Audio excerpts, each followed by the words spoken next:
Hello दोस्तों, हम यहाँ पर आप लोगों के लिए लेकर आए हैं साधनों उपयोगी पत्र, जिसमें हम फर्स्ट में बताएंगे कि निस्वार्थ प्रेम और सच्चरित्रता की महिमा।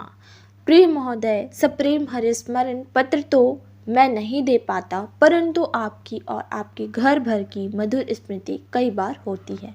संसार का मिलना बिछुड़ने के लिए ही हुआ करता है। जहाँ राग होता है वहाँ विक्षोभ में दुख और स्मृति में सुख सा प्रतीत होता है। जहाँ द्वेष होता है वृक्षों में सुख और स्मृति में दुख होता है। राग द्वेष से परे निस्वार्थ प्रेम की एक स्थिति होती है। वहाँ मधुर्य ही मधुर्य है, स्वार्थ ही विष और त्याग ही अमृत है। जिस प्रेम में जितना स्वार्थ त्याग होता है उतना ही उसका स्वरूप उज्जवल होता है। प्रेम का वास्तविक स्वरूप तो त्यागपूर्ण है, उसमें तो केवल प्रेमास्पद का सुख ही सुख है। अपने सुख की तो स्मृति ही नहीं है, अस्तु धन कमाने में उन्नति हो, यह तो व्यवहारिक दृष्टि से वांछनीय है ही, परंतु जीवन का उद्देश्य यही नहीं है। जीवन का असली उद्देश्य महान चरित्र बल को प्राप्त करना है, जिससे भगवत प्राप्ति का मार्ग सुगम होता है। धन, यश, पद, गौरव, मान, संतान सब कुछ हो, परंतु यदि मनुष्य में सचरित्रता नहीं है तो वह वस्तुतः मनुष्यत्वहीन है। चरित्रता ही मनुष्यत्व है।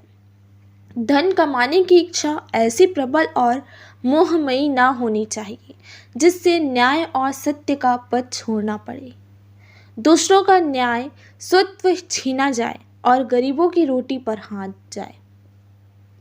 जहाँ विलासिता अधिक होती है, खर्च बेसुमार होता है, भोगा शक्ति बढ़ी होती है, झूठी प्रोटीज का भार चढ़ा रहता है, वहाँ धन की आवश्यकता बहुत बड़ी होती है और वैसी हालत में न्याय का विचार नहीं रहता।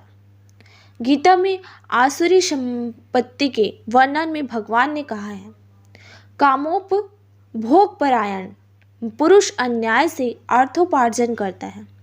बुद्धिमान पुरुष को इतनी बातों पर ध्यान रखनी चाहिए, विलासिता ना बढ़े, फिजूल खर्ची ना हो, जीवन यथासाध्य सदा हो, इज्जत का ढकोसला ना रखा जाए, भोगियों की नकल ना की जाए और परधन को विष के समान समझा जाए।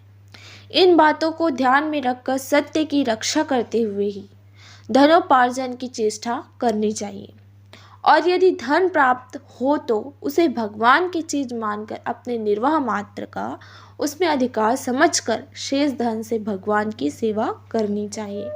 कुटुंब सेवा, गरीबी, दुखी और विधवाओं की सेवा आदि के रूप में यह भगवत सेवा की जा सकती है। सेवा करके अभिमान नहीं करना चाहिए।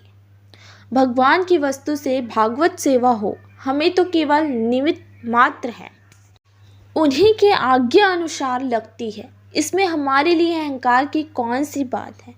प्रभु के काम में ना लगाकर स्वयं भोगते तो बेईमानी थी, पाप था। इन सब बातों का ख्याल रखना चाहिए।